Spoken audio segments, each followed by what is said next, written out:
السلام علیکم ورحمۃ اللہ وبرکاتہ۔ ناظرین محترم، نمک گھر میں اور آپ پریشان،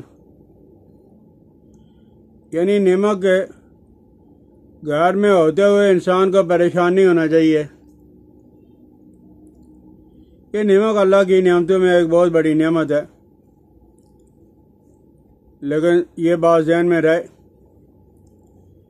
کہ نمک گرم بھی ہوتا ہے اور خشک بھی ہوتا ہے۔ نمک کو جب بھی استعمال کرو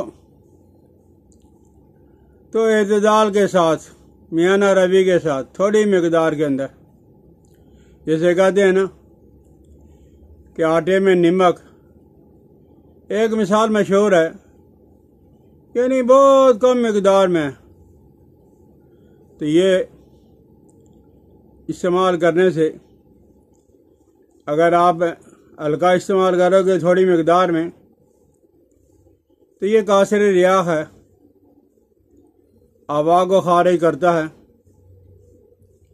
اور یہ جو بچے ہمارے کمزور، پتلے دبلے، کھایا پیا ہضم نہیں ہوتا، کبھی دست کبھی قبض، ایک طوفان برپا ہوتا ہے، تو آپ کالا نمک لے لیں جتنا آپ کو ضرورت ہے۔ لوہے کی کڑھائی میں، توے پہ، فرائی پان پہ اسے اچھی طرح گرم کریں، بھونیں یہاں تک کہ اس کا رنگ آپ کو سرخی مائل محسوس ہو۔ تو جن لوگوں کو، یعنی خصوصاً بچوں کو، بڑے بھی استعمال کر سکتے ہیں، تو جن کو بخار تنگ کر رہا ہے، تو آپ گرم گرم نمک اور گرم گرم پانی کے گلاس کے اندر ڈال دیں، ماشا آدھا ماشا، اور اسے ڈھانپ کے رکھ دیں۔ اور بخار، موسمی بخار، ملیریا بخار، اس کے لیے آپ یہ پانی پلا دیں۔ ایک آدمی کو پلایا ہے، انہوں نے کہا حکیم صاحب یہ کیا پلا دیا ہے؟ میں تو ویسے ہی بی پی کا مریض ہوں، اور پھر یہ علاج ہے۔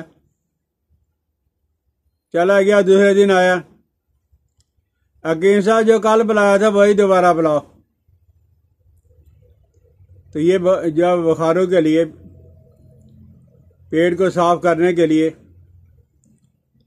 لیکن یہ دست آور ہے، زیادہ استعمال کرو گے تو طبیعت کیا کی طرف مائل ہو جائے گی۔ اور نمک کا زیادہ استعمال یہ بدن کے اندر جائے، خون کے اندر ہیٹ پیدا کر کے خارش پیدا کرتا ہے۔ اور نبی کریم صلی اللہ علیہ وسلم نے ایک دفعہ ارشاد فرمایا کہ لعنت ہے بچھو پہ، وہ نہ نبی کو چھوڑتا نہ غیر نبی کو۔ نبی علیہ الصلوۃ والسلام رسالت ما خاتم النبیین صلی اللہ علیہ وسلم نماز پڑھ رہے تھے، تو بچھو نے ڈس لیا۔ آپ نے سلام پھیرنے کے بعد کہا ایسا جانور ہے کسی کو معاف نہیں کرتا۔ تو آپ نے صرف نمک منگوایا اور پانی، نمک کو پانی کے اندر گھول کر تین آخری صورتیں، قل اعوذ برب الناس، قل اعوذ برب الفلق، قل اعوذ برب الناس، پوری کی پوری بسم اللہ کے ساتھ جتنی مرضی پڑھ لو، طاق پڑھو گے تو بہت اچھا ہے، 3، 5، 7 دفعہ۔ وقت نہیں ہے تو آپ یہ نمک والا پانی پاؤں پہ ڈالتے جاؤ، اور یہ تینوں صورتیں پڑھتے جائیں۔ انشاءاللہ العزیز، اگر ایمان ہے، یقین ہے، اعتماد ہے، اور میں یہ بھی عرض کر دوں کہ ہر سنی سنائی، ہر لکھی بات کو میں آگے شیئر نہیں کرتا۔ اللہ کا شکر ہے کہ دینی تعلیمات سے فارغ ہوں، تو جو چیز مجھے جب مستند لگتی ہے سند کے لحاظ سے، راویوں کے لحاظ سے، تو وہ چیز میں عرض کرتا ہوں۔ تو بہرحال اور یہ حدیث مصنف ابن ابی شیبہ حدیث کی کتاب ہے، اس کے اندر بھی موجود ہے۔ تو نبی علیہ الصلوۃ والسلام نے جب یہ کیا تو آپ کو فوراً سکون محسوس ہونا شروع ہو گیا۔ لیکن جن لوگوں کا یہ یقین بنا ہوا ہے کہ خطرناک کوئی جانور کاٹ لے، ڈس لے، تو ٹیکے کے بغیر وہ ٹھیک نہیں ہو سکتے، وہ ٹیکہ ضرور لگوائیں جا کر، لیکن جس وقت ٹیکے تک نہیں پہنچتے اس وقت یہ نمک کا استعمال کر لیں۔ آج کتنے ہی دوست ہیں جو یہ کہتے ہیں کہ میں نے ڈینٹل اسپیشلسٹ سے ٹائم لیا ہوا، کیا ہوا، میرے دانت میلے کچیلے پیلے۔